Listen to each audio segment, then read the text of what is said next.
జై గురు.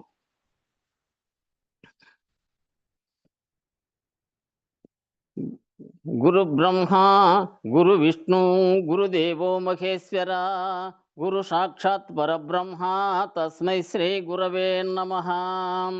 ఓం నమో బ్రహ్మాదిభ్యో బ్రహ్మ విద్యా సంప్రదాయ కర్తృభ్యో వంశ ఋషిభ్యో మహద్భ్యో నమో గురుభ్యః. సర్వోపప్లవరహిత ప్రజ్ఞాన ఘన ప్రత్యగర్ధో బ్రహ్మైవాహమస్మి అహం పదార్థరహితః. గురవే సర్వలోకానాం విషజే భవరోగిణాం నిదయే సర్వవిద్యానాం శ్రీదక్షిణామూర్తయే నమః. బృహద్వాసిష్ట సిద్ధాంతం పూర్ణబోధోపదేశికా వెంకటేశ్వర యోగేంద్రం సద్గురుభ్యో నమో నమః. ఆత్మానాత్మమతీతమనిశం కేవలాత్మోపదేశికా వేముల రామయార్య యోగేంద్రం సద్గురుభ్యో నమో నమః. క్షరాక్షరమతీతంచ అచల పూర్ణోపదేశికా శ్రీ పూర్ణానంద పుల్లయార్య సద్గురుభ్యో నమో నమః.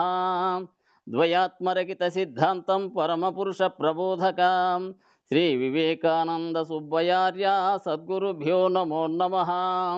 అస్మద్గురు సమారంభం కృష్ణ సాందీప మధ్యమాం ఓంకారపీఠ పర్యంతం వందే గురు పరంపరం.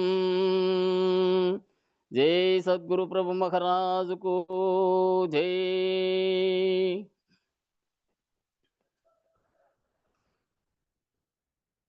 వట్టిదేరా జనన మరణము నిజ బోధ చేకన్ పట్టును ఈ బంధమోక్షము.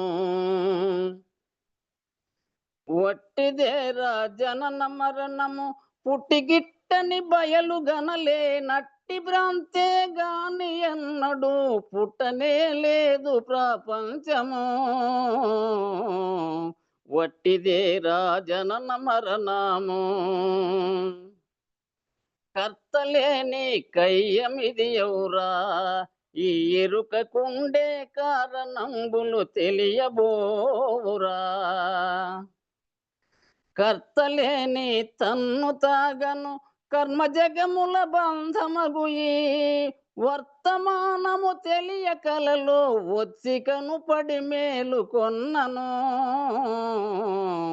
వట్టిదేరా జనన మరణము పుట్టి సచ్చే చోటు కనరాదు సకలంబు తనతో పాటు చేరే బాటయును లేదు. ఎట్లు వెదకిన స్వప్న రీతిని అట్లనే తను తాను వచ్చెను. తటుక్కున నిజ గురుని కృపచే బట్ట బయలది సూచనైతే వట్టిదేరా జనన మరణము. తనకు మూలము ఏమి లేదురా తన భ్రాంతి జన్యము తాను నేనని జూచుచుండురా. కాను పించితే స్వప్న వింతలు కాల్బలంబులనేక కోటులు లేనిదే ఈ రీతిగాను అయోని సంభవమైన జగమిది. వట్టిదేరా జనన మరణము. చిత్రరూపులు తోలు బొమ్మలు నచలాబ్దిలో ముంత పాత్రలు నీ కీలు బొమ్మలు. చిత్రరూపులు తోలు బొమ్మలు శేషరహితంబైన గురు కృపా పాత్రులగుచును షోడశాక్షరి సత్తుగా పఠింపుచుండిన.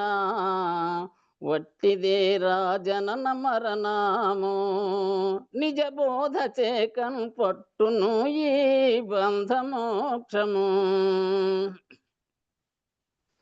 దురుసు గుణములు త్రుల్లుతున్నది అర నిమిష బ్రతుకు తరచు పేర్లు పెట్టుకున్నది. గురుతు దేహము ఏమి లేదని గురుని వాక్యము చేతనంటగా నిరతముండి నాచలమందున ఎరుకనే తెరదీసి వేసితే.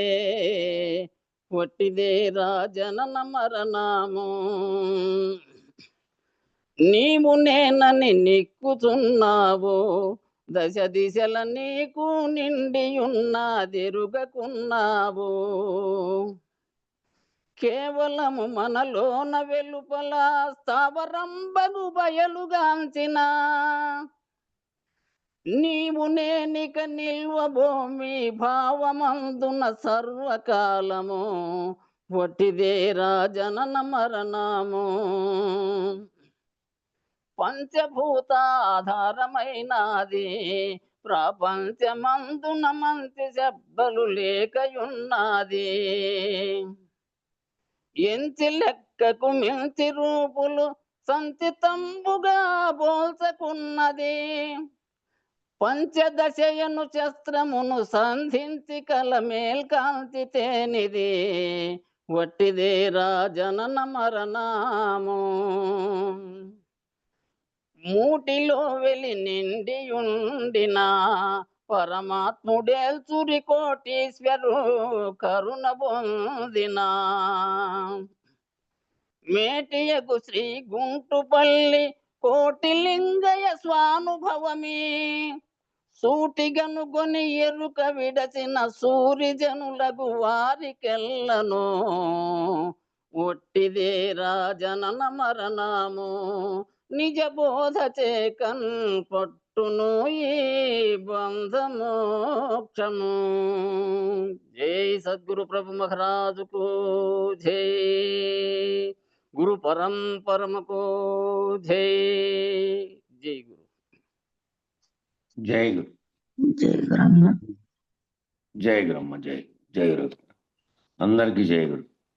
39. ఆ సత్తును చిత్తానందము లుత్తమ గతి నార్యుడెరుగును కించని యా మత్తుడు తెలియగనేరడు సత్తు చిదానందములను. సమమగునన్యా సమమగునన్నా నైపుణ్యమునా భ్రమభాయునన్నా. తమిదిరా నిన్నెంచి తలపు మరపుల దాటి సమకూర్చినంతట సంహితుడగు బ్రహ్మ. సమధికంబున కలలనెంతక సన్మతంబగు పూర్ణమందున క్రమముగాన తన్మయత్వముగాంచి మించెడు చిత్వరంబున తమమగునన్నా. నైపుణ్యమునా భ్రమభాయునన్నా. జై గురు. జై గురు. అందరికీ జై గురు. జై గురు. జై గురు అన్న. జై జై గురు. జై గురు అన్న. సత్తును చిత్తును ఆనందమును విడిగా వివరించుకొని బాగుగా తెలియడం చేత ఉత్తమగతి అగు పరమపదము నిర్ణయమగును. అట్టి దానిని ఎరుగువారు వారిని అనబడుదురు. దీనంతటినీ విచారించుకోవడము అంటే ఆ కింది స్థాయిలోటివన్నీ అద్వైతంలో చెప్పబడిన ప్రారంభ స్థితిలో నుంచి జీవుడుగా భావన చెందిన స్థితిలో నుంచి చిత్తము ఆ చిత్పదార్థంగా భావించింది. అంతకుముందు దానికి కారణ వస్తువైనటువంటి బ్రహ్మము సృష్టికి కారణమైనది. దానికి అంతటికీ అతీతంగా ఒకటి సత్య విషయంగా ఉన్నది, ఎప్పటికీ పరిణామం లేనిది ఒకటి ఉంది. వీటన్నిటి విచారణ అనేది పూర్తిగా చేయలేబడినటువంటి ప్రారంభ స్థితిలో నుంచి తెలిసిన వారే ఏదేదనే స్థితిలో ఉంటారు. లేదంటే ఏ స్థితిలో అయినా కూడా బ్రహ్మగా ఉండేటువంటిది ఉంటుంది. బ్రహ్మానందమే పరమపదం అని నిర్ణయమై ఆ బ్రహ్మానందమత్తుడైన వాడు పరిపూర్ణుడు కాలేడు అనే పదం అందుకే వాడారు ఇక్కడ. బ్రహ్మానందమే ముఖ్యము, బ్రహ్మానందమే పరమపదము అంటే పరిపూర్ణుడు కాలేడు. ఎందుకంటే బ్రహ్మానందంగా తోచినది ఈ చిత్తంగా భావించినటువంటి జీవుడుగా భావించిన వాడు తాను లేడని చెప్పి తాను ప్రతిబింబ చైతన్యంతో వేరుగా ఉన్నాననే భావన చేత ఇన్నాళ్ళు జీవుడుగా వ్యవహరించాడు. జీవునికి ఉండేటువంటి కించజ్ఞత్వ లక్షణాలను వదిలేసిన తర్వాత తానే సమిష్టి చైతన్యంగా ఉన్న ఈశ్వరుడు, సమిష్టి చైతన్యంగా ఉన్న బ్రహ్మము అనే భావన తాను ఎరిగిన తర్వాత ఆ బ్రహ్మానందంగా భావిస్తున్నటువంటి ఆ బ్రహ్మానందంలోనే ఉంటే మళ్ళీ అది కూడా కాలేదు. ఎందుకంటే అది దానికే ఈ సృష్టి చేయాలనే సంకల్పం కలిగినటువంటి కారణ వస్తువుగా అది ఉంది కాబట్టి, అది బీజంగా ఉంది కాబట్టి అది ఎప్పుడైనా మళ్ళీ నిన్ను సృష్టిస్తుంది, సృష్టిని సృష్టిస్తుంది.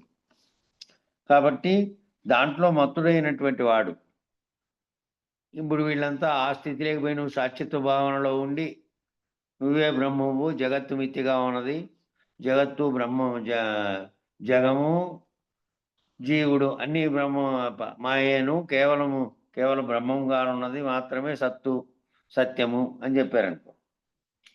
అప్పుడు ఆ సత్యము అని చెప్పి జగత్తు సత్యము అయితే సత్యం చేత అసత్యమైన వస్తువులు కావు కాబట్టి, అసత్యమైనటువంటి దాంతోనే తాదాత్మ్యం చెందుతున్నారు కాబట్టి ఈ అసత్యమైన దానికి కారణం ఏమైందో అది కూడా పోగొట్టుకుంటే తప్ప బ్రహ్మానందమును కూడా దాటి పరిపూర్ణుడు కాలేడు.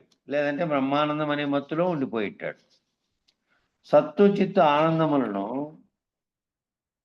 ఒకే ఒక్క బ్రహ్మలక్షణం అని ఎంచిన బ్రహ్మానందుడు ఆ సత్తు చిత్తు ఆనందాల మూడింటిని వేరువేరుగా విచారించి జరపకుండా ఒకే ఒక్క బ్రహ్మలక్షణం ఇచ్చినటువంటి వాడేమో బ్రహ్మానందుడు ఘనరూప లేక ద్రవరూపఖండ ఎరుకలోనే ఉండును గాని నువ్వు ఈ మూడింటిని ఒకటిగా బ్రహ్మలక్షణం అని ఎంచినటువంటి వాడు ఏమవుతాడంటే ఘనరూప లేకపోతే ద్రవరూప. ఘనరూప అఖండ ఎరుకగా ఉన్నదేమో సృష్టికి కారణమైనటువంటి బ్రహ్మముగా ఉన్నటువంటి అఖండ ఎరుక, ఆ ఘనరూప ఎరుకగా ఉండేది. ద్రవరూప ఎరుకగా ఉండేదేమో ఖండాఖండములుగా అనేకములుగా వ్యాప్తి చెందినటువంటి జీవులు అనేటువంటి ఎరుక.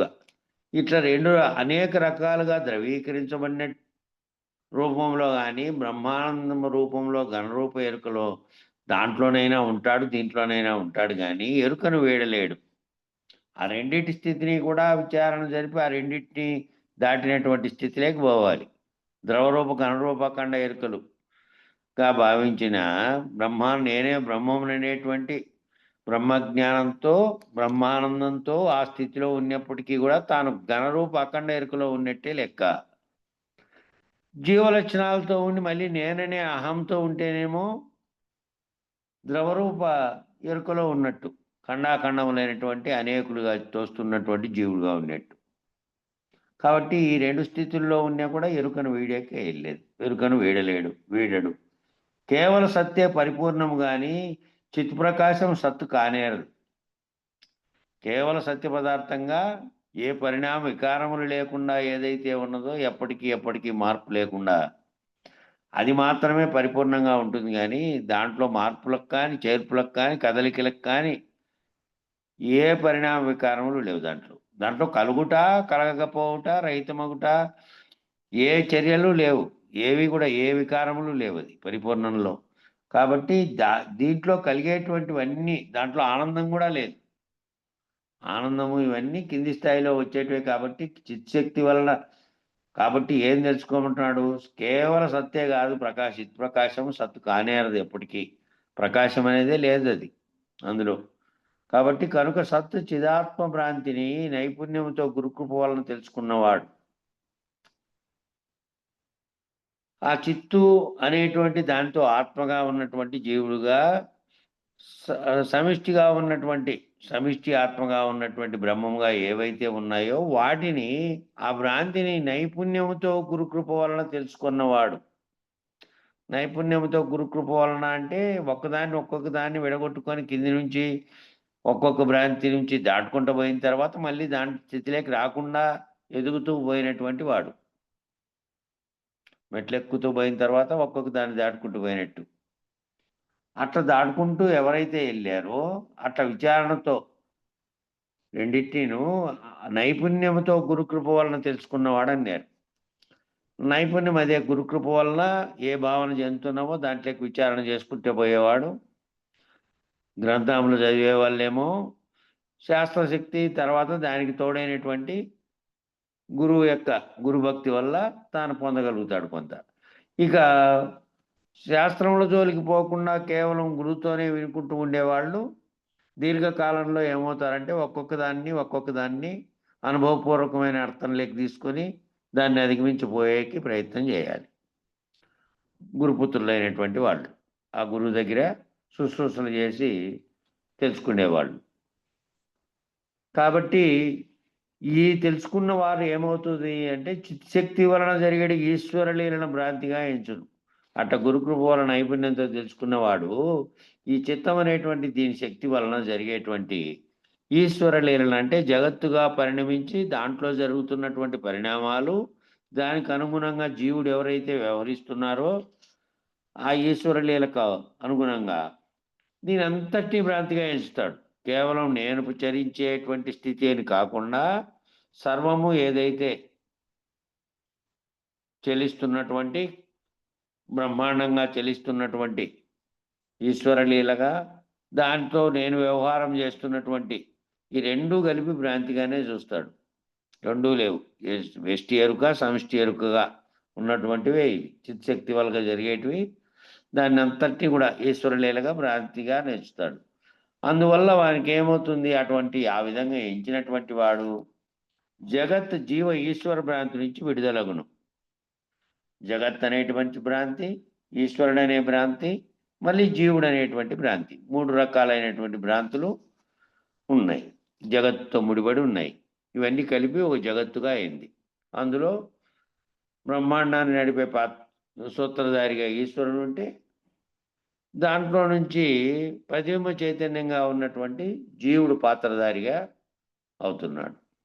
కాబట్టి ఈ పైన ఈ గురుముఖత, గురు నైపుణ్యంతో, గురుకృప చేత వీడు ఎవరైతే ఆశ్రయించాడో శిష్యుడు, ఆ శిష్యురాళ్ళు వీళ్ళంతా గురుకృప చేత భ్రాంతిని విడిచే నైపుణ్యాన్ని కనుక్కొని దాంతో విడిస్తే వాళ్ళంతా కూడా ఈశ్వరలీలగా జరుగుతున్నటువంటి దాన్ని అంతా భ్రాంతేను, నేను ఈశ్వరుడు జగత్తు అని 3 రకాలుగా తోస్తున్నదంతా భ్రాంతే.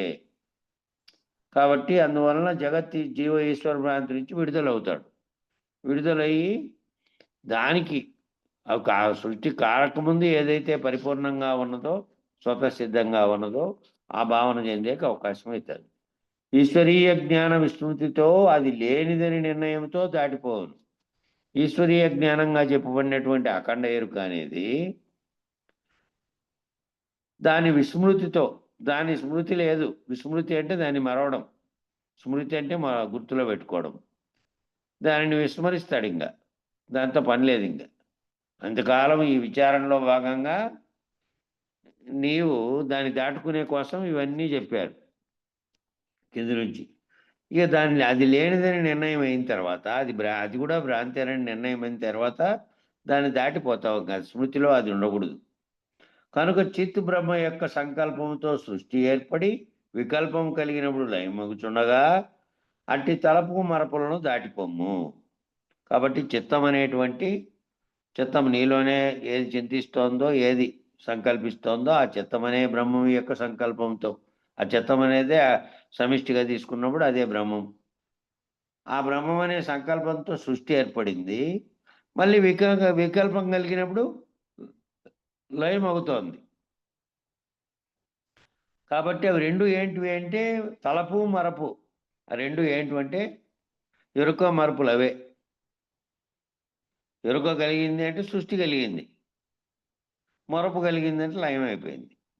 ఎరుక మరపులుగా తెలియబడుతున్నటువంటివి రెండు బ్రహ్మముగా ఏ చిత్తము చేత ఏర్పడుతోందో దాన్ని దాటిపోము. ఆ రెండింటి ఎరుక మరపులుగా తలుస్తున్నటువంటి తలపు మరపు అనేటువంటి రెండింటిని దాటిపోము. సంకల్పాన్ని మరపును దాటిపోయి సచ్చిత్ ఆనందములు సమకూరినట్టి ఒక్కటైన సంహిత బ్రహ్మకు కలలున్నవి. ఈ సత్తు చిత్తు ఆనందం అనేటువంటి సచ్చిదానందం అనేటువంటి 3 సమకూరినటువంటి ఆ ఒక్కటిగా ఉండే ఒకే సంహితంగా ఉన్నటువంటి దానికేమో ఆ బ్రహ్మకు కళలు ఉన్నాయి. కళలు అంటే ప్రకాశం చేత తోచబడుతున్నటువంటి ప్రకృతికి సంబంధించినవన్నీ ఉన్నాయి దాంట్లో. కావున చిత్తుపరుడైన వాడు బ్రహ్మకళలను ఎంచక, అనగా చిత్కళలకు సంబంధించిన చిత్విలాసమును ఎంచక కేవల సత్గానున్న పరిపూర్ణము నందుము.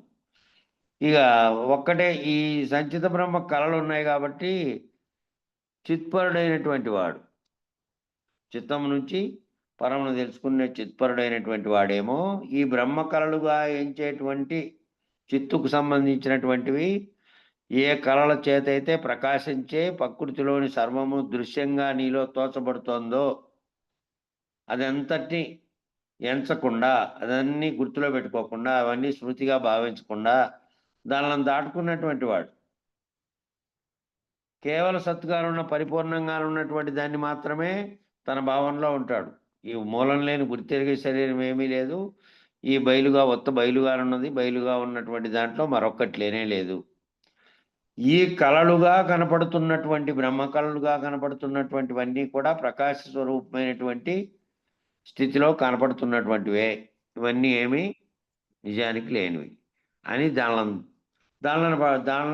దానిలతో తాదాత్మ్యం చెందడు.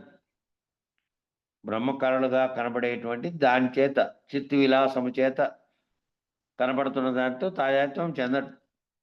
కేవల పరిపూర్ణంగా ఉన్నటువంటి దాంట్లో ఏ కళలు లేవు. నాదబిందు కళాతీతమైనటువంటి స్థితిలో అది ఉంది. శబ్దము లేదు, కళలు లేవు, ఏమీ లేవు.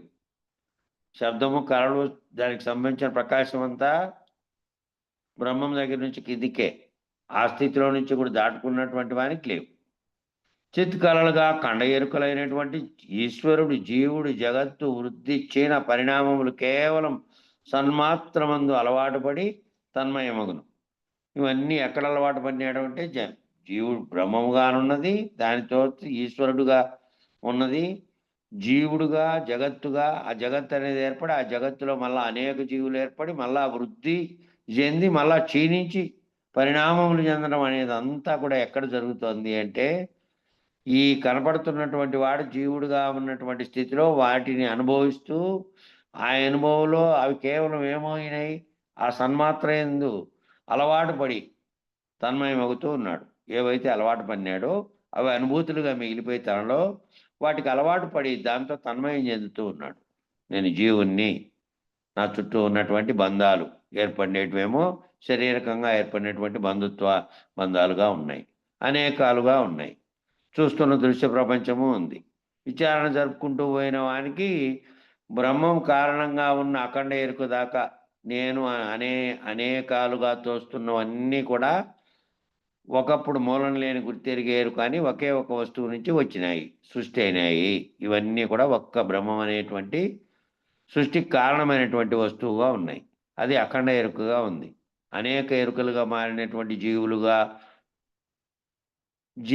జీవరాశితో పాటు అనేకంగా ఉండే వస్తు ప్రపంచంగా ఇవన్నీ కనపడుతున్న కళలుగా ఏర్పడినవన్నీ కూడా, బ్రహ్మాండంగా ఏర్పడినవన్నీ కూడా లేవు. అంతకుముందు ఉన్న ఏకత్వ స్థితిలో ఉన్న బ్రహ్మముగా ఆ పరిణామం జరిగిన తర్వాత జరిగినటువంటి అనుభూతుల చేత, నేను అనేటువంటి భావం చేత ప్రకృతిలోకి వచ్చిన తర్వాత నీ భావనలలో ఫిక్స్ అయిపోయినవి ఇవన్నీ ఈశ్వర జీవ జగత్తులైనటువంటి ఖండ ఎరుకలుగా పరిణామం చెందినటువంటివన్నీ కూడా. ఆ పరిణామాలు కానీ వృద్ధి క్షీణతలు కానీ లేనటువంటిది ఒకటి ఉంది. కాబట్టి దీంట్లో తన్మయమవుతున్నటువంటి వాడు ఆ తన్మయమును గాంచి మీరి, ఆ తన్మయం ఎక్కడో జరుగుతుంది అంటే జగత్ అనే జీవుడు అనేటువంటి భావనలో నీ కళ్ళ ముందు జరుగుతున్నటువంటి వాటితో ఆ దృశ్యాలతో తాదాత్మ్యం చెందడమే గాక మళ్ళీ నువ్వు అలవాటు పడి అనుభూతులుగా మిగుల్చుకున్నావు కాబట్టి నిరంతరము కనపడుతున్న జగత్ అనేది నీకు తన్మయత్వాన్ని కలగజేస్తుంది. కాబట్టి ఆ చిత్ విలాసం నుండి విడుదలై చిత్పరుడు కావాలి. ఆ తన్మయాన్ని దాన్ని మీరి ఆ తన్మయం చెందకుండా అంటే దాంతో తాదాత్మ్యం అనేది అదే. ఏది నీ ముందు కలుగుతోందో ఆ కలుగుతున్న దానితో తాదాత్మ్యం చెంది అది నిజమనుకునే భావస్థితిలో నుంచి బయటపడాలి. దాని నుంచి విడుదలై చిత్పరుడు వహము. ఆ చిత్పరమును సరిగా నున్నచో, ఆ చిత్తుపరం అంటే చిత్తం అనేది ఇంక లేనిరుకలో జరుగుతున్న వ్యవహారంగా మారిన తర్వాత నీలో చిత్తం లేదా అంటే ఉంది, కానీ ఆ ఉండి లేనట్టి స్థితిలో గురుమూర్తి కరుణ చేత నువ్వు తాను రహితమయ్యే స్థితిని కనుక్కొని తాను ఆ స్థితిలో ఉంటే తన కంటి ముందు వ్యవహారంగా జరుగుతున్న వాటన్నిటితో తాదాత్మ్యం చెందకుండా అవి జరుగుతున్నప్పటికీ దానితో తాదాత్మ్యం చెందకుండా ఉంటాడు లేనెరుకలో ఉన్నటువంటి వాడు. లేనెరుకలో జరుగుతున్న కళగా భావించినటువంటి స్థితిలో ఉంటాడు. మనం అంతకుముందు అది భావన తెలిసినప్పటికీ పరిపూర్ణ భావజ్ఞుడు అయినటువంటి పూర్ణ స్థితిలో తాను అవగాహన చేసుకున్నప్పటికీ తన కంటి ముందు జరుగుతున్న వ్యవహారాలు జరుగుతున్నటువంటి వాటిని లేనెరుకగా భావించి దాంతో మళ్ళీ తాదాత్మ్యం చెందకుండా ఉంటాడు. ఆ చిత్పరమున సరిగా ఉన్నచో చిత్తు ప్రకాశమునకు సంబంధించిన లీల ఎంతయో లేనిదని. ఆ చిత్పరమున సరిగా ఉన్నచో అన్నాడు. చిత్తు అనే దాంట్లో నుంచి దాంతోనే భావన చెందాడు అనుకో, దాంట్లోనే భావన చెంది దాన్ని దాటుకున్న స్థితిలో ఉన్నటువంటి వాడు చిత్తు ప్రకాశం చేత, ఏ చిత్తము చేత ఈ ప్రకాశము అనేటువంటి వెలుగులో ఈ లీల అంతా కనపడుతోందో, జగత్ అనే లీల, బ్రహ్మం అనే లీల, నేననే లీల, నా చుట్టూ ఉన్నటువంటి ఈ లీలలన్నిటికీ కారణమైనటువంటి ప్రకాశం లేనిదని, ఆ లేనిదని పోయి స్థిరపడినాడే. సరిగా ఉండొచ్చో అనేది అదే. సరిగా ఉండడము అంటే ఆ స్థితిలోకి తాను పోయి మళ్ళీ ఏవో భావోద్రేకాలు కలిగించేటివి కానీ లేదా నిన్ను పడదోసేటివి కానీ లక్షణాలు కానీ తోచినప్పుడు జగత్తులోకి తాదాత్మ్యం చెందకుండా మరొకకు ఎప్పుడు ఏంది మరొకకు అంటే నీవు నిజానికి నీ మూలం లేని గుర్తిరిగే శరీరంగా భావించిన నీవు లేవు. ఉన్నది బట్టబయలులో, ఉత్త బట్టబయలులో ఏమీ లేదు. నీవు జగత్తు ఈశ్వరుడుగా భావించినటువంటి సమిష్టి ఎరుక ఏమీ లేదు. సర్వము లేదు, ఏమీ లేదు. ఏమీ లేని స్థితి అనే పరిపూర్ణములో నువ్వు ఉన్నప్పుడు నీకు కనపడుతున్నదంతా ఉన్నట్టుగా తోచినప్పటికీ దానితో మళ్ళీ తాదాత్మ్యం చెంది దిగిరాకుండా సరిగా ఉండుము అనేది అదే. ఆ సరిగా ఉండమంటే అక్కడికి అది భావన చెందిన తర్వాత మళ్ళీ కింది స్థితికి రాకుండా ఉంది. ఆ చిత్ప్రకాశమునకు సంబంధించిన లీల ఎంతయూ లేనే లేదని ఏదైతే నీ చిత్తంలో తెలియబడుతుందో, బాహ్యంగా తెలియబడుతున్నది, అంతరంగా నీ ఊహల్లో వచ్చి అనుభూతిగా మిగిలిపోయి ఉంటే మళ్ళీ కలుగుతుంది కదా నీలోనే. ఆ రెండూ లేనివి. అంతరంగా కలుగుతున్నటువంటి భావనలు కానీ, తోచబడుతున్నది కానీ, బాహ్యంగా తోచబడుతున్నది, కంటికి తోచబడుతున్నది కానీ, రెండూ కూడా అంత లీల ఎంతయూ లేనిదని, భ్రాంతి చేత తెలుస్తోందని, భ్రాంతి జన్యమనియో తెలుసు. కనుక నైపుణ్యముతో బ్రహ్మవీడుము. ఆ బ్రహ్మవీడు తొందరగా. నైపుణ్యముతో బ్రహ్మవీడు. కనపడుతున్నది బాహ్యంగా కనపడుతున్నది, లేదా అంతరంగా ఆలోచనల రూపంలో సంకల్పాలను కలిగిస్తున్నది, రెండూ కూడా లేనివే. రెండూ లేనివేనని దానితో తాదాత్మ్యం చెందకుండా నువ్వు ఆ స్థితిలో సరిగా నుండు అని చెప్పినది ఆ స్థితే. ఆ గురుకరణ చేత ఏదైతే ఈ చిత్తుపరంగా నువ్వు అలవాటు పడి ఉన్నావో దీనిలన్నింటినీ దాటుకున్నటువంటి స్థితి. మళ్ళీ కింద దీనితో తాదాత్మ్యం చెందే స్థితి లేకుండా ఉంటావు. బ్రహ్మానందం అనే అఖండ ఎరుకను కానీ, జీవాత్మ అనేటువంటి జీవుడు, ప్రపంచం అనేటువంటి ఖండ ఎరుకలు కానీ అన్నీ నశించినటువంటి స్థితిలో ఉంటావు. మళ్ళీ తోచబడిన ఆలోచనల్లో వచ్చినా కూడా లేని కళలో జరుగుతున్నటువంటి దానిగా భావించి ఉంటావు.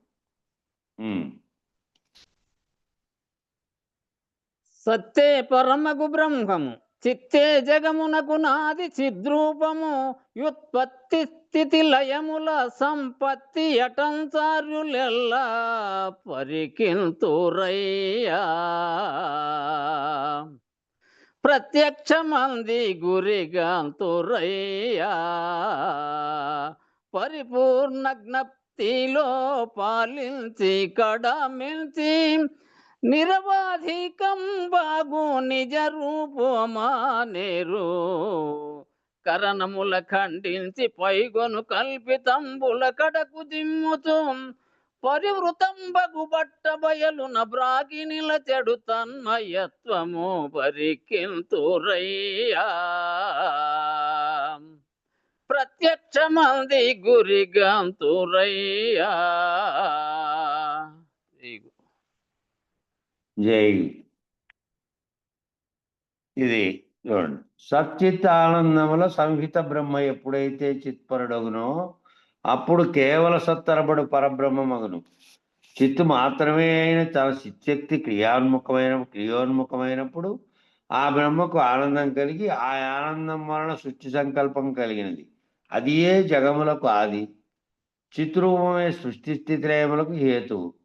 ఇట్టి ఈశ్వరీయ జ్ఞాన సంపత్తి ఈ చిత్రూపమందు స్మృతి రూపంలో ఉన్నదని ఆరిలందరూ. కాబట్టి ఏ బ్రహ్మము సచ్చిత్తానందముల సంహితం, ఆ మూడు సంహితం అంటే కలగడం, మూడు కలిగినటువంటి ఒకే సంహితం అంటే ఒకే కట్ట, ఒకే ఒక చుట్టబడినటువంటి మూడు కలిసినటువంటిది. ఈ సత్తు చిత్తు ఆనందముల సంహితమైనటువంటి బ్రహ్మ ఎప్పుడైతే చిత్పరుడు అవుతాడో అంటే అప్పుడు కేవల సత్తు అనబడు పరబ్రహ్మ మొదలు. ఎప్పుడైతే చిత్పరుడు అంటే ఈ చిత్తములతో తోస్తున్నటువంటి దానితో వ్యవహారం లేని స్థితిని గనక పొందితే అవుతాడు. లేదంటే మళ్ళీ చిత్తు మాత్రమైనటువంటి తన చిత్శక్తి క్రియోన్ముఖమైనప్పుడు తనలో ఏ చిత్తమైతే సంకల్ప వికల్పాలన్నీ కలిగిస్తుందో, దాని చేత ప్రపంచం అనేటువంటి భావనలేకి తాదాత్మ్యం చెందుతుందో అది క్రియోన్ముఖమైనట్టు. దాన్ని దాటిన స్థితిలోనేమో ఎట్టి చలనాలు లేవు. ఎప్పుడైతే చలనం కలిగి చిత్శక్తి కార్యరూపం ధరించే క్రియోన్ముఖం అయిందో, ఆ క్రియోన్ముఖం అయితేనే ఆ బ్రహ్మ అనే దానికి ఆనందం ఏదైతే కలిగిందో ఆ ఆనందం వలన తనలో కలిగినటువంటి ఆనందము సంకల్పాన్ని క్రియోన్ముఖం చేసి సృష్టి అనే సంకల్పం కలిగి దాని సృష్టిగా పరిణామం జరగడానికి కారణమయ్యింది.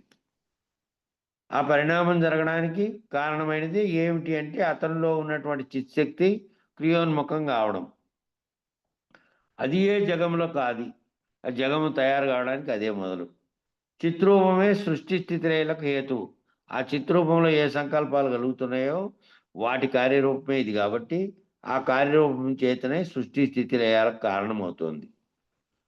ఇట్టి ఈశ్వరీయ జ్ఞాన సంపత్తి చిత్రూపమందు స్మృతి రూపమున ఉన్నదని ఆరిలందరూ. ఇది మరి ఈ ఈశ్వరీయ జ్ఞాన సంపత్తి అంతా కూడా ఎక్కడ ఉంది ఇదంతాను అంటే చిత్రూపంలో ఉండేటువంటి స్మృతిలో.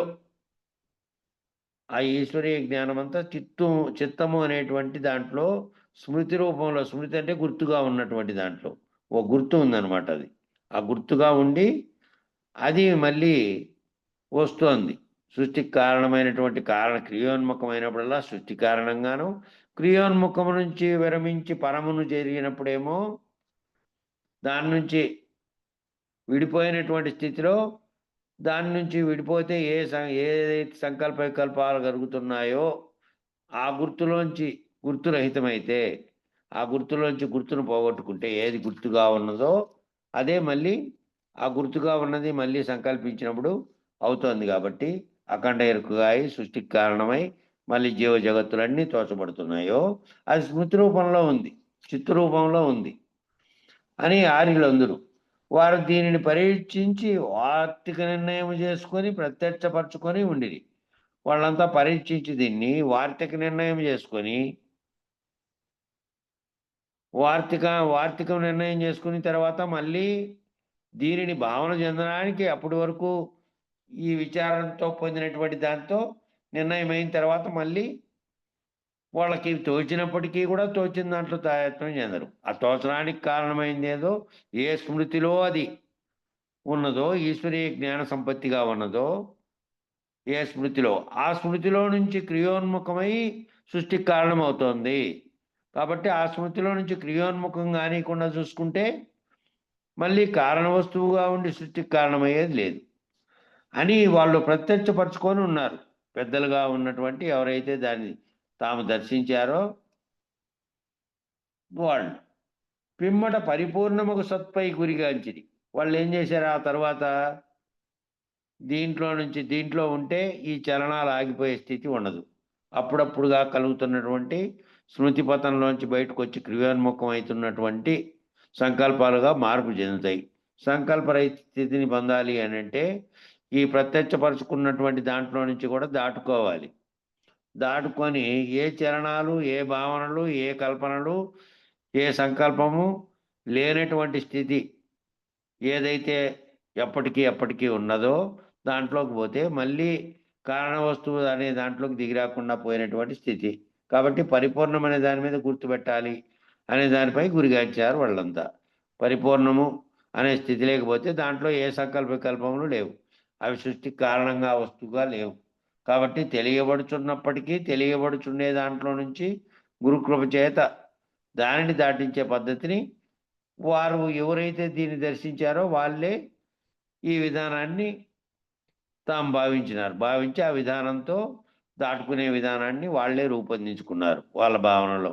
మొదట దర్శించినటువంటి గురువులుగా ఉన్నటువంటి వారు పరిపూర్ణంపై దృష్టి పెట్టి పరిపూర్ణమనే భావస్థితిలో ఉంటే ఇవన్నీ జ్ఞప్తిగా మళ్ళా వచ్చినప్పుడు కానీ దీనికి సంకల్పములు కలిగినప్పుడు కానీ దీంట్లోకి తాదాత్మ్యం చెందకుండా ఉంటే ఏ కదలికలు లేనటువంటి స్థితిలో ఉండిపోతారు. లేదంటే ఈ కదలికలు కలిగినప్పుడల్లా క్రియోన్ముఖమైనప్పుడల్లా సృష్టి జరగడము, సృష్టి అనే భావన చెందడము, దాంట్లో ఈశ్వరి యొక్క ఎరుక బ్రహ్మం అనే స్థితిలోనూ మళ్ళీ ఖండ ఎరుకలుగా ఉన్నటువంటి జీవుడు, దృశ్య ప్రపంచంగా ఉన్నటువంటి జగము అన్నీ వస్తాయి. కాబట్టి పరిపూర్ణము జ్ఞప్తిగా నిలిచినప్పుడు ఈశ్వరీయ కార్యములు పూర్తిగా ఆగిపోతాయి. పరిపూర్ణమే జ్ఞప్తిగా నిలవాలి. పరిపూర్ణం జ్ఞప్తిగా నిలవడం అంటే ఈ ఉత్త బట్టబయలులో ఏమీ లేదు. నాతో సహా, జగత్తుతో సహా, జగత్తు కారణమైన బ్రహ్మంతో సహా, అఖండ ఎరుకతో సహా, ఖండ ఎరుకలుగా ఉన్నటువంటి వాటితో సహా ఈ ఊహలు, ఈ సంకల్పాలు కలిగిస్తున్నటువంటి సర్వము కూడా ఓ కళ జరుగుతుంటే బ్రహ్మాండం అనే కళ, ఆ కళలో నేను పుట్టినప్పటి నుంచి జాగ్రత్త అనే అవస్థలోకి వచ్చినప్పుడల్లా వ్యవహరిస్తూ ఉన్నటువంటిదంతా జాగ్రత్తలో జరుగుతున్న సుదీర్ఘమైన కళ. నిద్రలో కళ వచ్చినప్పుడు మేల్కుంటానే సర్వము ఒక్కసారిగా లేనిదని ఆ భ్రాంతి ఎట్లా పోయిందో, ఇది జాగ్రత్త అనే కళలో నుంచి గురుమూర్తి యొక్క కరుణ చేత ఈ కళను తొలగింపజేసుకొని ఈ కళలోంచి మేల్కొంటే ఈ కళ లేదు. ఇది వచ్చిందనే కళే లేదు, ఉన్నదనే కళ లేదు. నేను వ్యవహరిస్తున్నా, చూస్తున్నా, నేను భావన చెందినాను, నేను ఈ విధంగా ఈ పరిపూర్ణమైపోయినటువంటిది అది తోస్తోంది అంటే తోచిందంతా ఎరుకే. తోచేదే లేదు. ఇంకాటికి పోయిన తర్వాత తోచేది, తోచబడింది అనేది కానీ ఏమీ లేదు, సర్వము లేదు. ఈ కంటికి మరి శరీరం ఉన్నంత కాలము తాను అన్నిటినీ తన ముందున్నటువంటి వాటన్నిటినీ గుర్తెరిగి ప్రవర్తిస్తున్నాడా లేదా గుర్తెరిగే ప్రవర్తిస్తున్నాడు. మరి ఆ గుర్తుగా తోస్తున్నది ఏంది? గుర్తెరిగి ప్రవర్తిస్తుంటే అంటే ఆ లేనెరుకలోనే జరుగుతున్న కళ అనే స్థితిలో నిర్ణయం అయి ఉంటాడు. కాబట్టి పిమ్మట పరిపూర్ణముకు సత్పై గురిగాంచిన అందువలన పరిపూర్ణ జ్ఞానము జ్ఞప్తిగా నిలిచినప్పుడు ఈశ్వరీయ కార్యములన్నీ పూర్తి ఆగిపోతాయి. ఈశ్వరీయ కార్యాలుగా తోస్తున్నటువంటివన్నీ లేనివే తోస్తున్నటువంటి లేని నాటకంలో జరుగుతున్నటువంటి వ్యవహారం అంతా ఇది. పోషిస్తున్న వాళ్ళంతా పాత్రదారులు, లేని నాటకం జరుగుతుంది. ఆ స్థితిని మీరినప్పుడు సర్వకాలములలో ఒక్క తీరుగా నుండి చెల్లించక స్వతసిద్ధమైన నిజరూపు పునెదురు. ఆ స్థితిని మీరినప్పుడు సర్వకాలాలలో ఒక్క తీరుగా నుండి అంటే అది పోను పోను అనుభవరీత్యా తాను దృఢమై స్థిరపడితే తాను ఆ భావనలో అప్పుడు కదలికలకు కారణమైనటువంటి దాంట్లోకి మాటి మాటికి దిగిరాడు. కదలిక చెందడు. తాను కదలిక చెందని స్థితిలో ఒక్క తీరుగానే ఉండి బోధించడానికి అవసరమైతే శిష్యుని యొక్క దీంట్లోకే వస్తాడు తప్ప మిగతాదప్పుడంతా చెల్లించేది అనేది లేకుండా అవుతాడు. కాబట్టి ఆ చెల్లించక స్వతసిద్ధమైన నిజరూపుగా పూనెదురు అంటే స్వతసిద్ధంగా ఏది ఉంది? పరిపూర్ణంగా ఉన్నటువంటి ఉత్త బట్టబయలు స్వతసిద్ధంగా ఉంది. ఆ స్థితిలో నువ్వు ఉండాలంటే ఎట్లుండాలి? మేల్కొని ఉన్నప్పుడు కూడా నిర్దిస్తున్న వారి వలె వ్యవహారములతో తాదాత్మ్యం చెందకుండా ఉండాలి. అప్పుడు అది నిజరూపమైనటువంటి స్థితిలో నీ భావనలో కూడా అప్పుడు ఏమీ లేవు. భావనలో కలుగుతున్నటువంటివి కూడా లేవు. భావనలో ఇవన్నీ తోస్తున్నప్పటికీ తోచేదంతా లేనెరుకే అనేది నిర్ణయం అయిపోయి పోను పోను నిజరూపం. నీ నిజరూపం ఏంది? నీ నిజరూపమే అచలం అన్నట్టు కందార్థం వచ్చిందే వెంకటేశ్వర అవధూతది. ఆ స్థితిని నువ్వు భావన రూపంలో పొందాలి. సత్మాత్రము కొరకు త్రికరణములైన సృష్టి స్థితి లయములను ఖండించి ఈ సత్తుగా తెలియబడినటువంటిది ఏదైతే 3 రకాలైన త్రికరణములు, 3 కరణములు అంటే చేసేటువంటి పనులు అవి. ఆ 3 స్థితి సృష్టి అంటే సృష్టించబడడం, మళ్ళా స్థితి పోషింపబడడం, మళ్ళీ లయములు చెందడము అనేటివన్నీ జరుగుతున్నాయి అని ఎప్పుడుగా భావించావు? జీవుడుగా ఉన్నప్పుడు భావించావు. ఇంకా ఆ స్థితిలో నుంచి జీవుడు ఈశ్వరుడు ఇద్దరుగా ఏకంగా ఉన్న ఒక్కటేనున్నదని, ఆ ఒక్కటి అఖండ ఎరికేనని, అది కూడా లేనిదేననేది అది కూడా లేనిదేని అయిపోయిన తర్వాత ఇంకా 3 స్థితులు ఖండించాల్సిందే. 3 లేవు. సృష్టి జరగలేదు, స్థితి జరగలేదు, అది లయమయ్యేది లేదు. సృష్టి అన్నదే కేవలం లేనెరుక చేత తోపింపబడినటువంటి మాయ చేత తోపింపబడినటువంటి దృశ్యం అది.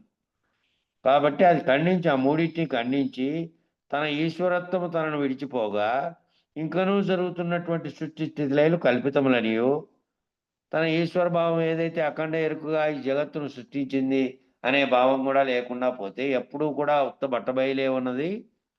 మూలని గుర్తెరకకు తోచిందంతా కేవలం మూలం లేకుండానే వచ్చింది, నిజానికి ఇది లేనే లేదు అనేది తెలిసిన తర్వాత తన ఈశ్వరత్వం తనను విడిచిపోగా తాను సంకల్పించేవాడుగా, సృష్టించేవాడుగా, లయించేవాడుగా ఏది భావన చెందుతున్నావో అవి 3 రకాలైనవి లేవు అని తెలిసిన తర్వాత ఆ 3 రకాలను చేసినటువంటి ఈశ్వరత్వం తనను విడిచిపోగా ఇంకనూ జరుగుతున్నటువంటి సృష్టి స్థితిలయలు ఇంకా జరుగుతున్నాయి కదా, మరి కంటి ముందర ఇంకనూ జరుగుతూ ఉన్నాయే సృష్టి స్థితిలయలు అనేటువంటివి.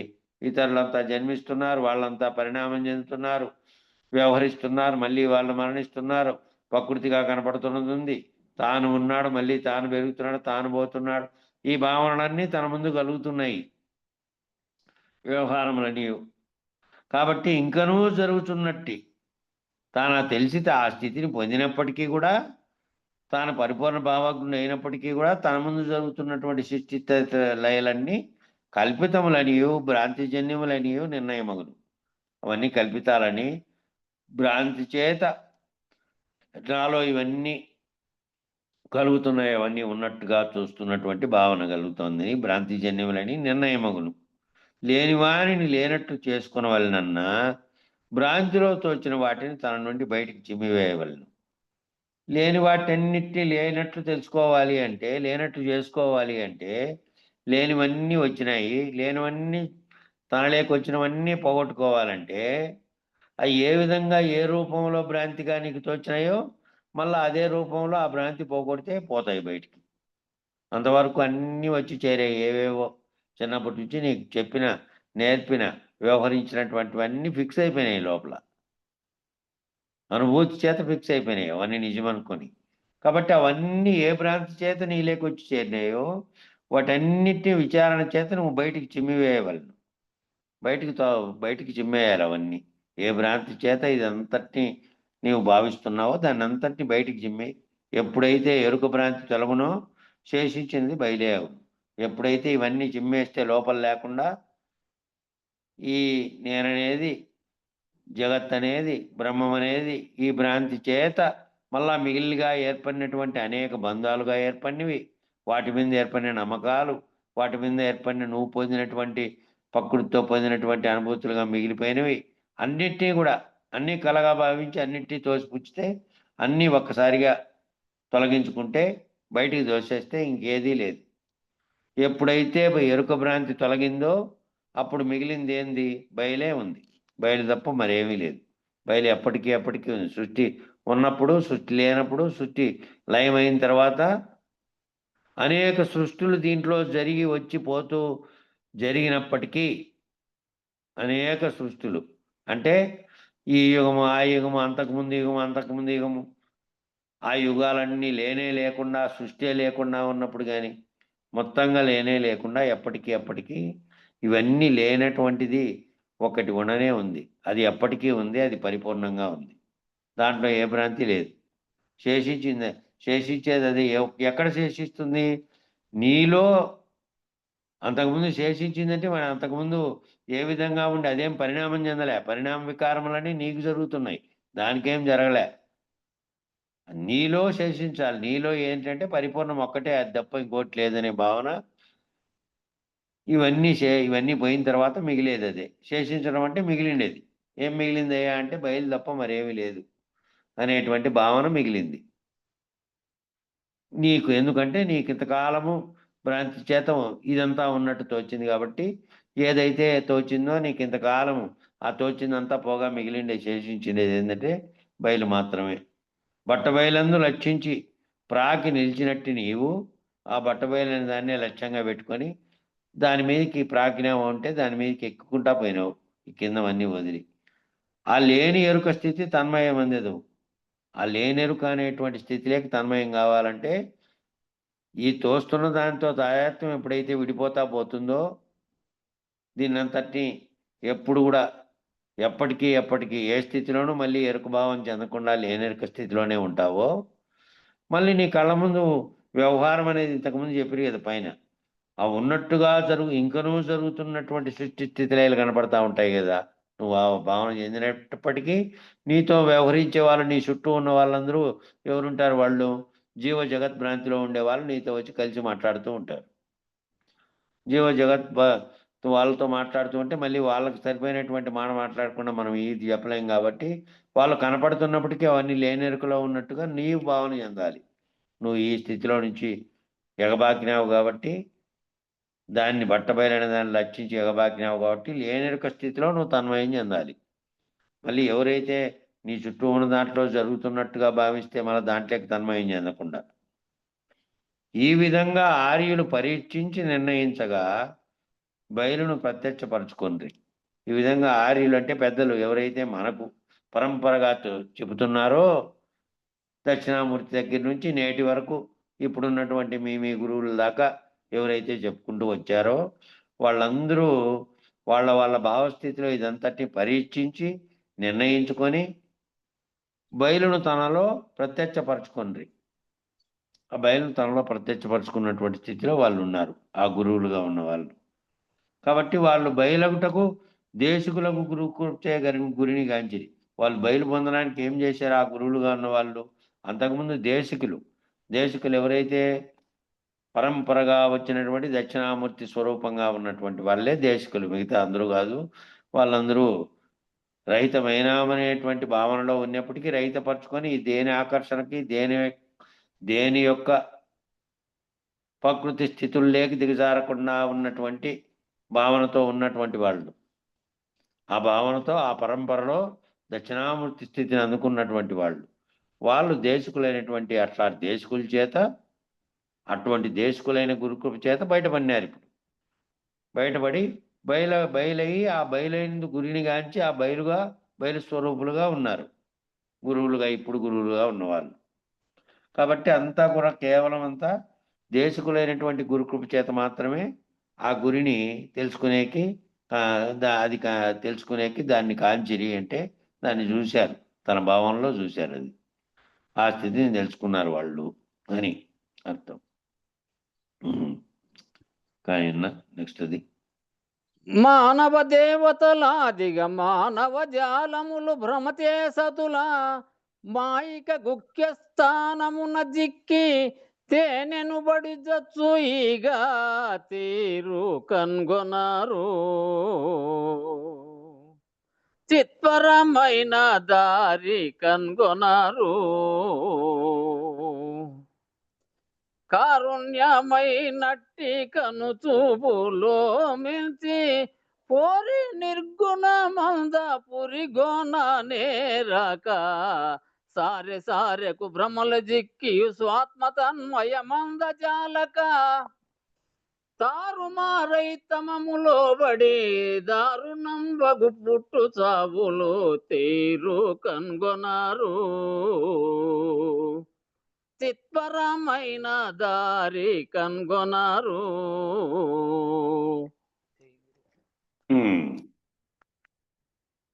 ఏం చేసుకుంటూ వస్తున్నారు వీళ్ళంతా మానవులు అనేది దీంట్లో వివరించారు మిశ్రపు టెరుకగానున్న మానవులు మిశ్రపు టెరుక కండ ఎరుకలుగా నేను అనేటువంటి అనేకత్వంగాను మరియు విచారణ చేత దాన్ని అధిగమించినటువంటి స్థితి ఏదైతే ఏ చైతన్యం అయితే సర్వవ్యాప్తమైన దాంట్లో కారణమై ఉన్నదో అఖండ ఎరుకగా అదిగాను ఇదిగాను రెండిటి రూపము తానే దాల్చుతున్నాడు ఏకం అనేకం భవతి అనే రీతిలో ఏకంగా ఉన్నదే అనేకంగా అవుతుంది ఆ మిశ్రపు టెరుకగా ఉన్నటువంటి మానవులు కేవలపు టెరుకలో చేరిన జీవన్ముక్తులు కూడా భ్రమలోనే చిక్కి ఉన్నారు కేవలపు టెరుక కేవలపు టెరుక చేత సృష్టి సంకల్పం అనేది కలిగినటువంటి ఎరుక ఎక్కడైతే అవ్యక్తము నుంచి వ్యక్తమైందో ఆ వ్యక్త స్థితిలో చేరినటువంటి వాళ్ళు కూడా ఆ వ్యక్తమైనటువంటి స్థితిలో అఖండ ఎరుకగా ఉన్నటువంటి వాళ్ళు కూడా ఆ జీవన్ముక్తులైనటువంటి ఆ స్థితిలో ఉండి కూడా మళ్ళా భ్రమలోనే చిక్కి ఉన్నారు. భ్రమలో ఏమి భ్రమలో చిక్కి ఉన్నారు? నేను బ్రహ్మమునైతిని, బ్రహ్మము తప్ప మరేమీ లేదు, జగత్తంతా మాయేననే తెలుసుకున్న తర్వాత, జీవులు అన్నీ మాయేనని తెలుసుకున్న తర్వాత, కనపడి దృశ్యమంతా మాయే అని తెలుసుకున్న తర్వాత, మళ్ళా నేను బ్రహ్మమునైతిని అనేటువంటి, నేనే బ్రహ్మమును అనే స్థితిలోకి పోయిన తర్వాత, మళ్ళీ దానికే కదా భ్రమ కలుగుతున్నది, దానికే కదా మళ్ళీ కారణమైనటువంటిది వస్తువు కదలిక కలుగుతున్నది అనే దాంట్లో తెలుసుకుని దాన్ని కూడా దాటుకుంటేనేమో అది లేనటువంటి స్థితిలోకి పోయినట్టు. లేకపోతే దాంట్లో భ్రమలో చిక్కి ఉన్నారు అంటే మళ్ళీ వాళ్ళకి భ్రమతో వచ్చేటువంటి భ్రమ చేత సంకల్పించే అవకాశము మళ్ళీ జీవస్థితిని, శరీరం అనే స్థితిని, నేననే స్థితిని, ప్రపంచం అనే స్థితిని అన్నీ వస్తాయి ఒకదాని తర్వాత ఒకటి. కలిగేటువంటి భ్రమ కలుగుతుంది. కాబట్టి కొందరేమో సాధారణ మానవులేమో వాళ్ళు అజ్ఞానపరమైన భ్రాంతిలో ఉండగా, సాధారణ మానవులేమో కంటితో చూసిన దాన్ని మాత్రమే, దానితో మాత్రమే తాదాత్మ్యం చెందుతారు. దానికి అతీతంగా ఉండేదాన్ని వాళ్ళు విచారణ స్థాయి లేదు కాబట్టి, పైగా దాని వైపు వానికి వైరాగ్యం అనేది కలగలేదు కాబట్టి, ఇది నిజము సత్యము అనుకుంటున్నాడు కాబట్టి, తన చుట్టూ జరిగేదంతా సత్యము నిత్యం అనుకుంటున్నాడు కాబట్టి, సాధారణమైనవాడు వాడు దీనికి అతీతంగా ఉన్నదనే విరాగమైనటువంటి దీని పట్ల వైరాగ్యం చెందిన భావన లేదు, దాన్ని విచారించుకుందామనే భావన వానిలో లేదు కాబట్టి, సాధారణ మానవునికి వాడు అజ్ఞానపరమైన భ్రాంతిలో ఉన్నాడు. మరికొందరేమో ఈ విచారణ చేసినోళ్ళు ఈశ్వరీయ జ్ఞాన భ్రాంతిలో చిక్కి ఉన్నారు. విచారణ చేసేవంతా తేల్చి దానికి కారణ వస్తువు ఇది, అది నేనేను, ఆ సమిష్టి చైతన్యంగా ఉన్నది నేను ఇన్నాళ్ళు నేనని భావించి జీవుడుగా అనుకున్నా. నా యొక్క సంకల్పం ఏదైతే కలుగుతుందో ఆ సంకల్పమే బ్రహ్మకు కూడా సమిష్టిగా సృష్టికి కారణం కానప్పుడు ఆత్మ నుంచి ఉద్భవించినటువంటిదే అది కూడా. ఆ సంకల్పానికి కారణమైన దాన్ని చిక్కుకొని ఆ ఆత్మే బ్రహ్మముగానున్నదని కనుక్కొన్నా కూడా వాళ్ళు ఆ ఈశ్వరీయ జ్ఞానం అనేటువంటి సమిష్టి ఎరుక అనే దాంట్లో భ్రాంతిలో చిక్కి ఉన్నారు. వాళ్ళు ఆ సమిష్టి ఎరుక బ్రహ్మమును నేనేనేటువంటి దాంట్లో చిక్కి ఉన్నారు. ఎరిగించే పరమాత్మ విరాట్ హిరణ్యగర్భ అవ్యాకృత శరీరములతో సృష్టి స్థితిలయ కార్యములు చేయుచు ఎరుకను కొనసాగించుతున్నారు. అక్కడేమో సమిష్టిగా ఉన్నటువంటి పరమాత్మ విరాట్ స్వరూపుడుగా, హిరణ్య గర్భుడుగా, అవ్యాకృతుడుగా 3 రకాలైనటువంటి పనులు చేస్తూ సృష్టి స్థితిలయ కార్యములు అక్కడ చేస్తూ ఉంటే, ఆ ఎరుక, ఆ సమిష్టి ఎరుక కొనసాగుతూ ఉంది అక్కడ. ఈడేమో వెష్టి ఎరుక, వీడు ప్రత్యేగాత్మ స్థితిలో ఉండేటువంటి వాడు ప్రత్యేగాత్మగా తాను తెలియబడితే కదా తాను ప్రత్యేగాత్మగా అనేది. మామూలు జీవుడుగా ఉన్నవాడేమో సర్వము ఏమీ లేదు, మనకు విచారణే లేదు, జగత్తులో ఏది కనిపిస్తోందో అది సత్యం. విచారించిన వాడికేమో తాను తన స్థితిలో 3 అవస్థలని తనుకొని విష్ణుడు, తైజసుడు, ప్రాజ్ఞుడు అనేటువంటి తైజస ప్రాజ్ఞుడు. విశ్వడు అంటే విశ్వాన్ని నమ్ముతుండు చూస్తున్నటువంటి వాడు, జాగ్రత్తలో ఉండేవాడు. తైజస్సుడు అంటే ఒకటి జరుగుతోంది, సర్వము విశ్వం అనేటువంటి కళ, నేననేటి కళ, నువ్వు అనే కళ జరుగుతున్నటువంటి కళను పొందుతున్నటువంటి వాడు. ప్రాజ్ఞుడేమో ఈ 2 అవస్థలను మీరినటువంటి ఏ చైతన్యము లేనటువంటి, ఏ ఊహల్ని, ఏ సంకల్పాలను లేనటువంటి స్థితిలో గాఢ నిద్రాపరుడై ఉన్నాడు ప్రాజ్ఞుడుగా. జ్ఞానములు అనేటివి తోచబడేది ఏంది లేదు, ఆడ తోచబడకుండా ఉన్నాడు. సాత్యత్వ స్థితిలో ఉంది అది, అక్కడ కూడా ఉంది, కానీ అది మళ్ళీ మెలకువస్తానికి గుర్తొస్తుంది కదా. కాబట్టి ఈ 3 శరీరాలతో ఉన్నటువంటి వాడు కర్మానుభవాలను పొందుతున్నాడు. కర్మానుభవాలను పొంది మళ్ళీ 4వ స్థితిలో ఉన్నటువంటి ప్రత్యేగాత్మ తానేనని, ఆ ప్రత్యేగాత్మే పరమాత్మగా ఉన్నటువంటి సృష్టికి కారణంగా ఉన్నటువంటి, అక్కడ కూడా 3వ అవస్థలను పొందుతున్నటువంటి ఈశ్వరుడే 4వ స్థితిలో పరమాత్మగా ఉన్నాడని, దానికి 3వ అవస్థల్ని మీరిన స్థితిలో. కాబట్టి జీవేశ్వరులు ఒక్కటేనని, ఈయన పొందుతున్నటువంటి 3 అవస్థలు, ఆయన పొందుతున్న 3 అవస్థలు ఒకటేనని, ఆ 4వ స్థితిగా పొందుతున్నటువంటి ప్రత్యేగాత్మ పరమాత్మలు అనేటువంటి ఆ 2 ఒక్కటిగా ఉన్నాయని, ఆ 2 ఈ 4 ఆ 4 ఏకంగా ఉన్నది ఒక్కటే అనే స్థితిలోకి పోయినాడు. అష్టతనువులు అనేటువంటి స్థితిలో నుంచి దాటి ఒక్కటే బ్రహ్మం అనే స్థితిలోకి పోయినాడు. పరమాత్మ ఉన్నంతసేపు జీవులు ఉందరు. పరమాత్మ స్థితి ఎప్పుడైతే ఉందో, పరమాత్మ స్థితే ఉన్నది, జీవైశ్వర సంధానం చేస్తే ఉన్నది ఒక్కటే, ఆ ఒక్కటే పరమాత్మ అదే బ్రహ్మము, అది సృష్టికి కారణమైనది అని ఉన్నంతసేపు జీవులు ఉంటానే ఉంటారు. జీవులకు కారణమైనటువంటి సంకల్పం ఎక్కడ కలుగుతోంది? అక్కడే కలుగుతోంది కాబట్టి జగత్తుకు సంకల్పం కలిగితే అందులో నుంచి అనేకాలుగా మారినటువంటివి ఇవి ఏర్పడుతున్నాయి. కనుక అజ్ఞానము దుఃఖము పోయిన చాలదు. కేవలం నాకు అజ్ఞానం పోయింది, దుఃఖం పోయింది, సరే నేను బ్రహ్మముగా ఉన్నాను, అద్వైత భావనతో ఉన్నాను అనుకో. అచల భావనతో కాకుండా అద్వైత భావనతో నేను బ్రహ్మమును, నేనే సృష్టికి కారణమైన వస్తువుగా ఉన్నాను. ఆత్మ ఎందునే ఆకాశం అంతా ఉదయించింది సాంఖ్యం ప్రకారం. దాని ప్రకారం పరిణామ వికారములు చెంది అనేకత్వాన్ని పొంది ఇది అంతటి కల్పించింది అని అనుకుందాం. అనుకొని మళ్ళీ వెనక్కి ఎక్కిపోయిన తర్వాత నేను బ్రహ్మముగా ఉన్నాను కాబట్టి నీకు అనేకంగా ఉన్నటువంటి అనేక స్థితిలో నుంచి ఏకత్వ స్థితికి వచ్చినాను. కాబట్టి నేననే భావన నా శరీరానికి ఆపాదించుకుంటే కదా నాకు వచ్చిన కష్టాలను తలుచుకొని నేను ఏడ్చుకోవడానికో, లేకపోతే నాకు వచ్చిన సుఖాలు తలుచుకొని ఆహా అని ఆనందించడానికో ఈ రెండు ఎక్కడ జరుగుతున్నాయి? నేననే దాంట్లో జరుగుతున్నాయి. నేను స్థితిని దాటిన తర్వాత పరమాత్మ స్థితికి పోయి ఏకత్వ స్థితిగా భావన చెంది అద్వైత భావనలో ఉన్నవానికి కూడా ఆ స్థితిలో ఉంటే పరమాత్మ ఉన్నంతసేపు మళ్ళీ అది పరిణామం చెంది అనేకత్వం చెంది జీవుడుగా మారడానికి జీవులు ఉండనే ఉంటారు. జగత్తు ఉంటుంది, జీవులు ఉంటారు ఆ భావంతో ఉన్నంతకాలం. కాబట్టి జ్ఞానాజ్ఞాన విరహితముగానున్నవాడే, జ్ఞానము అజ్ఞానము ఈ రెండింటిని రహితముగా ఉన్నవాడు కాదు, విరహితముగా విశేషంగా రహితంగా ఉన్నవాడు. మళ్ళీ ఏ స్థితిలోనూ మళ్ళీ నేను బ్రహ్మమునైనా అనే స్థితిలో నుంచి మళ్ళీ కిందికి దిగొచ్చే స్థితిలోకి రానివాడు విరహితుడు. అంటే రహితపరుచుకున్నటువంటి తాను జీవుడుగా రహితపరుచుకొని నేను బ్రహ్మముననే దాన్ని కూడా రహితపరుచుకుంటే, విశేషంగా రహితపరుచుకుంటే అంటే మళ్ళీ గుర్తెరిగే దాంట్లోకి రాకుండా విశేషంగా రహితపరుచుకున్నటువంటి వాడు జ్ఞానాజ్ఞానములకు అతీతంగా ఉన్నవాడు.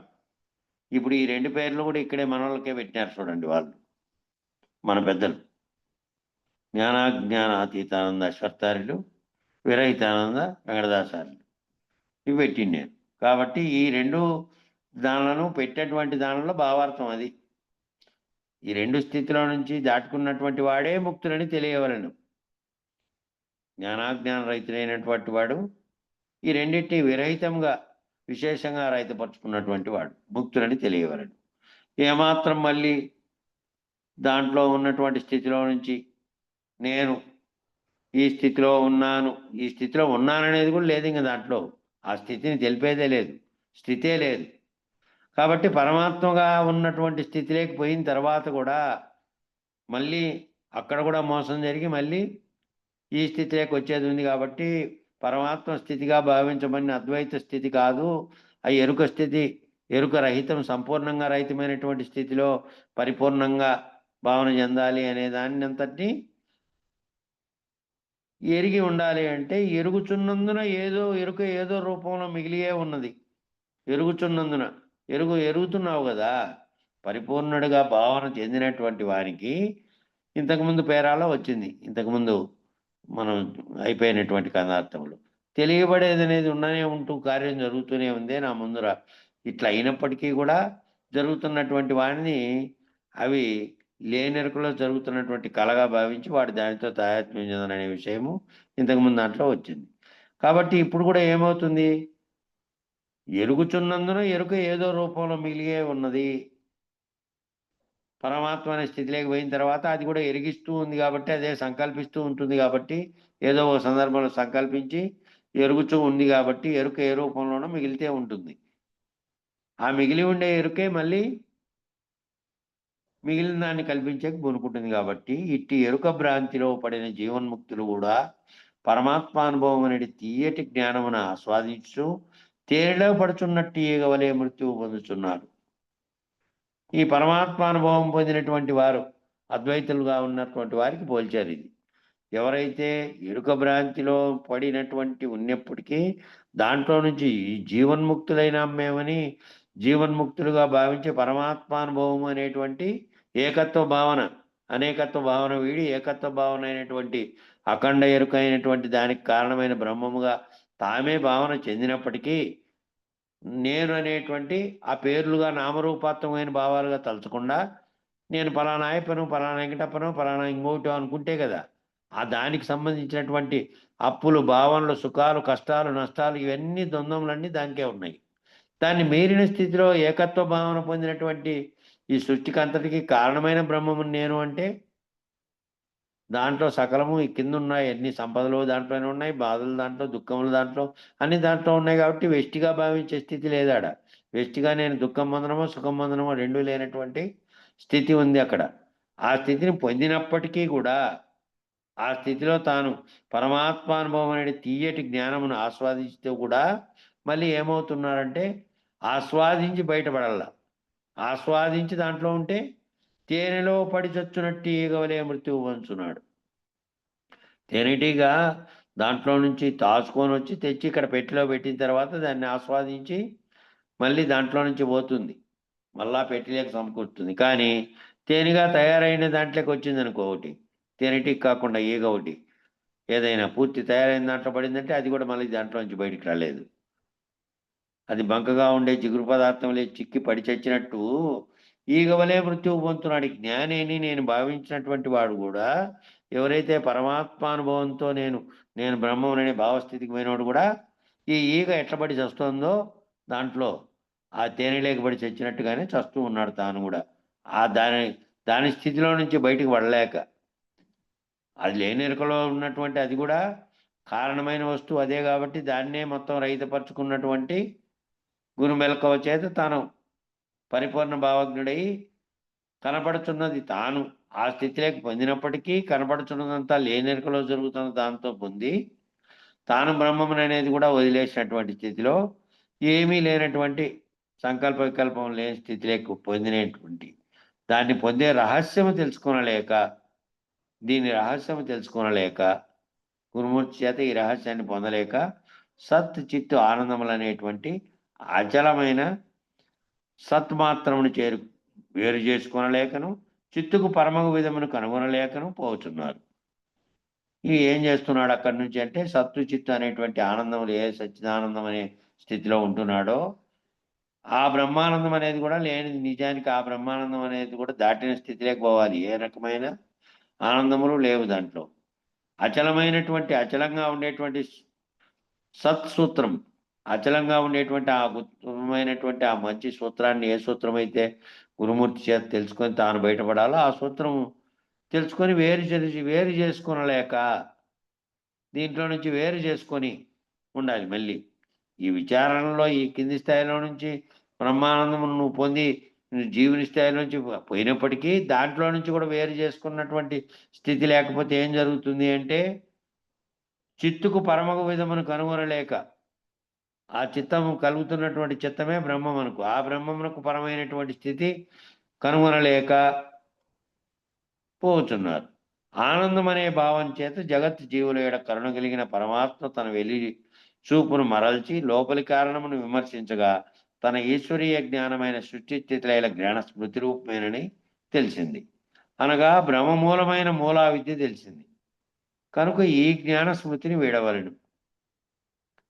ఈ ఆనంద భావం చేత ఏం కలిగింది? పరమాత్మ అనేటువంటి భావంతో జగత్తు జీవులు అనేటువంటి తనలో ఉన్నటువంటి భావనతో కరుణతో తన వెలిచూపును మళ్ళా వెలిచూపు అంటే బాహ్యంగా బాహ్య జగత్తుకు తన ప్రతిబింబంగా ఏర్పడినటువంటి అనేక జీవులు అనే స్థితిలో నుంచి లోపలికి మరల్చి లోపలి కారణమును విమర్శిస్తే లోపల కారణం ఎక్కడుందంటే తన ఈశ్వరీయ జ్ఞానమైనటువంటి ఈశ్వరీయ జ్ఞానం ఏంది? సృష్టి స్థితి లయలు, సంకల్పము, వ్యవహరించడము, మళ్ళీ మరపు చెందడము, సృష్టి స్థితి లయలు అనేటువంటి జ్ఞానం అనేది స్మృతి రూపంలో తనలోనే ఉంది అని తెలిసింది.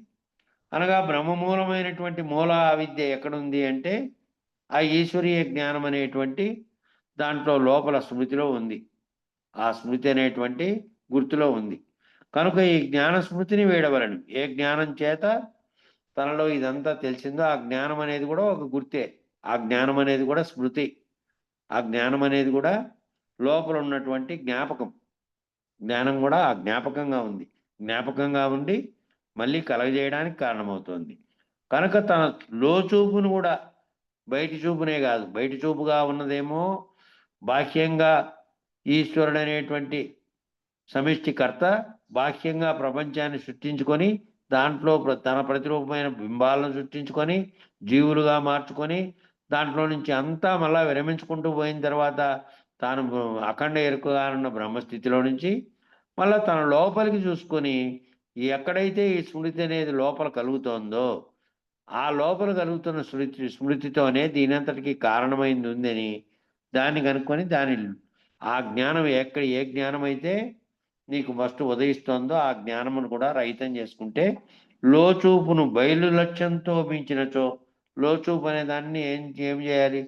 బయలనే లక్ష్యంతో మించితే స్మృతులు తొలగను. స్మృతులు అంటే జ్ఞాపకాలుగా ఏవైతే నీలో ఉన్నాయో అవే మళ్ళీ మళ్ళీ మళ్ళీ వస్తున్నాయి కాబట్టి సృష్టికి కారణమైనది కూడా అవే కాబట్టి ఆ బ్రహ్మముగా అఖండ ఎరుకుగా ఉన్నటువంటి బ్రహ్మం నేనంటే జీవుడనే భావన లేకపోయినప్పటికీ ఈశ్వరుడనే భావనే ఉన్నప్పటికీ నువ్వు ఏమిటికి సుఖదుఖాలకు లొంగిపోకుండా ఉన్నప్పటికీ ఆ భావనలో ఉండే ఈశ్వరీయ జ్ఞానం అనేది కూడా తొలగిపోవాలి.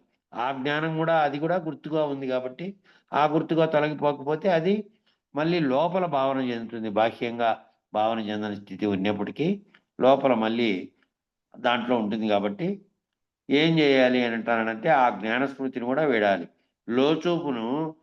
లోచూపునంటే అంతర్గతంగా నువ్వు విచారించుకునేటువంటి నీ జ్ఞాననేత్రం. లోచూపు అంటే జ్ఞాననేత్రం. బాహ్య చూపు అంటే కంటితో కనబడేటువంటి శరీరానికి ఉన్నటువంటి కన్నులతో కనపడుతున్న దృశ్యం.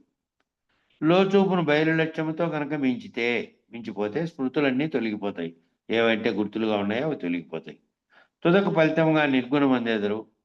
తుదకు దాని ఫలితంగా నిర్గుణం అనే దాన్ని తెలుసుకుంటారు. గుణాలతో సంపర్కం చెందని స్థితిని తెలుసుకుంటారు. కానీ ఎరుక భ్రాంతిలో చిక్కిన వారు ఆ విధమైన మార్గంలో అనుసరించుటకు పూనుకొనరు. ఎరుక భ్రాంతిలో చిక్కిన వారు నేను ఎరుకేనని తెలిసినప్పటికీ నేను అనే భావనే బ్రహ్మం అని తెలిసినప్పటికీ దాంట్లో నుంచి మళ్ళీ దాటుకునే మార్గాలను అనుసరించకుండా మాటిమాటికి భ్రమలలో చిక్కుతూ ఉంటారు. వారి నిజరూపమైనటువంటి సత్మాత్ర ఆత్మ ఎరిడి లేనెరుకగా తన్మయం కాజాలరు.